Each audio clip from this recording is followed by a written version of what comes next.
Principal Secretary, IT and Energy, Government of Odisha, the delegates on the dais, the audience right in front of me, the esteemed colleagues from industry, academia, innovators, and digital transformation leaders. Good morning and Jai Hind. So this is the first time I am in Odisha, though as an army man I have traveled across the country, every nook and corner, but this is the first time I got an opportunity to be in Bhubaneswar. So it's indeed a great pleasure to be here and a great honor to be part of this particular digital transformation conclave. I have attended one earlier at Chandigarh that was being coordinated by the government of Punjab or Haryana, I think. So that was the earlier association with this particular platform. I'll not dwell much on the digital transformation landscape, as it is we are going to have a number of sessions which will take you through the journey which is being traversed by different states. We have experts coming in from the governments, the state governments, the industry, the academia. All of them are going to be as part of different sessions today. So I'll not really dwell much on that, but I'll only say that we are on the threshold of becoming a $1 trillion digital economy, which is our contribution to 20% contribution to the overall $5 trillion economic goal for the country. And our initiatives in terms of Aadhaar, UPI, DigiLocker have all shown to the world that how we have really transformed and what are we trying to achieve. And now we are going into a session where we are progressing towards Digital India 2.0 with AI-infused governance, next-gen data centers coming all over, secure sovereign cloud infrastructure, hyperscale public digital platforms, and agentic AI-powered citizen services. And I think Odisha is uniquely positioned to lead in this transformation, not just as a beneficiary, but as a torchbearer for the rest of India.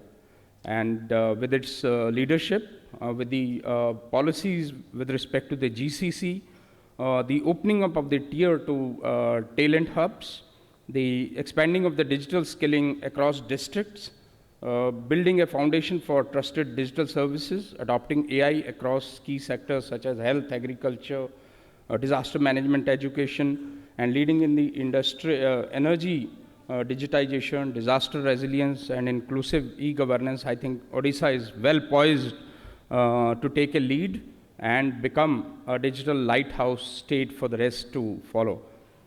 So in the next decade, what we need to do is we must move from the projects to the platforms, systems to ecosystems, departments to integration, manual to autonomous, and data-rich to decision-rich governance.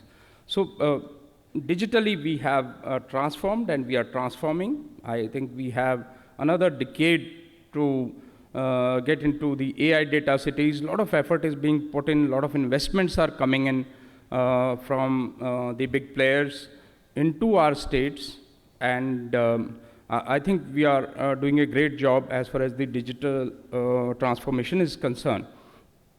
However, at this stage, I wish to bring in some caution as well, being from the National Security Council Secretariat and looking after the cyber security. We need to be very, very particular about, because any cyber incident could lead to, disruption of what we have set up for ourselves. And that is where we need to critically examine the threat landscape as to, because this is a common battlefield. It's a contested battlefield. It's a global common. This is a space where everyone is a player. And therefore, whenever there is a common space, there is always a contest, there is always a conflict. And that is where we all need to become warriors. Every citizen is a cyber warrior in its own right, because everyone has got a role and responsibility. The governments have a role and responsibility, the industry has a role and responsibility. So it's overall a whole of nation approach to look at the cyberspace as a contested battlefield where we need to get the better of our adversaries. The adversaries could come in the form of individuals, hacktivists, state actors, non-state actors, everyone is in the play. And that is why we need to be, while traversing our path to a great digital revolution, we need to have checks and balances so that we don't get disrupted by certain adversarial actors. So that is where we need to look at. A very important aspect got covered today already in terms of the sovereignty. And talking a little more about the data governance, we need to be very clear about classifying data, securing data, and visibility of data. Where is my data? Where are the data assets? And the control over data, the data residency. Also, we need to now look at data sets which will provide us training inputs for the homegrown AI solutions. So we need to look at data in a holistic manner. And sovereignty is very well covered. In fact, he covered it beautifully. We need to look at it very, very dispassionately. We also need to see that we look at our critical infrastructure. We identify it, we notify it, and we do protect it. And I'll talk more about it in the way ahead.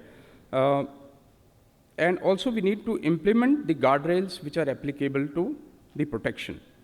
Also, I would recommend all the states to adopt certain good work which is already being done at the center.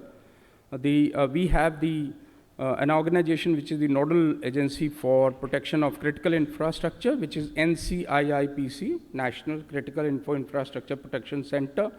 They have a set of IT rules. They have certain guidelines, they have certain SOPs which have been put in place for protection of our critical infrastructure. So we need to pick up practices or the best practices from there. Also, there is a guiding document called the National Cyber Reference Framework. So I think we need to look at that. It's a good framework. That's an Indian framework to start with. It gives a very good guidelines for all the CISOs and the practitioners as to what do we really need to do. So that is something which we need to adopt at the state level also. Cybercrime goes without saying. It's a menace which we need to look at very, very critically. The supply chain resilience and security is another area where we should put our focus on.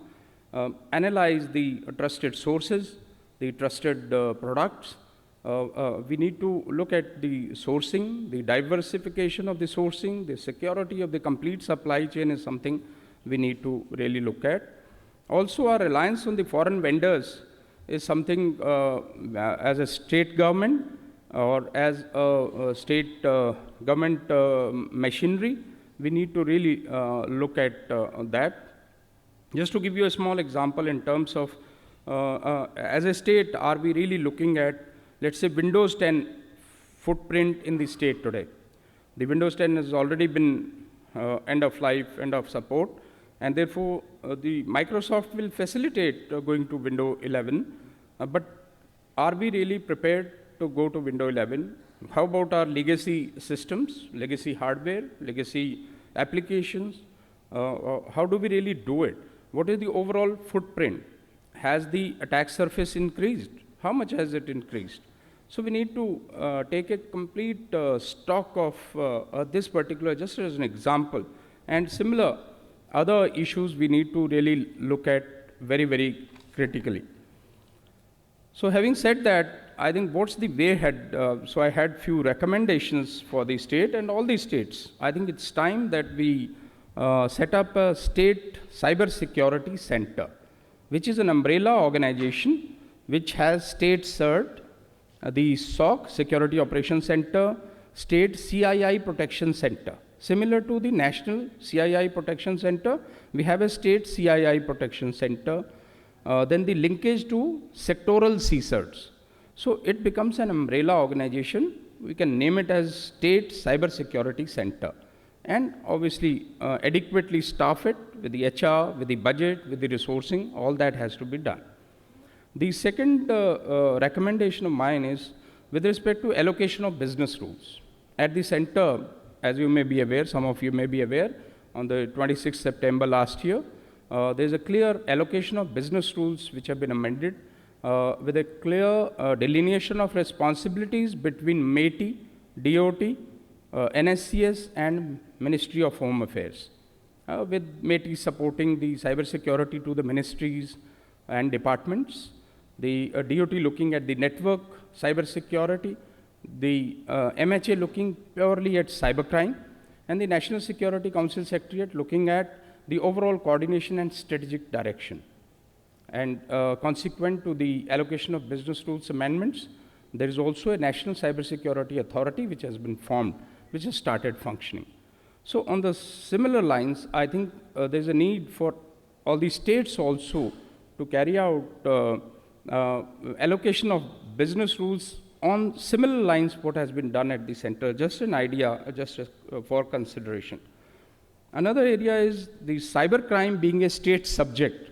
I think it's time to have a state cybercrime center which can come up in close concert with the Indian Cybercrime Coordination Center. There is a I4C running, which has 7 subunits.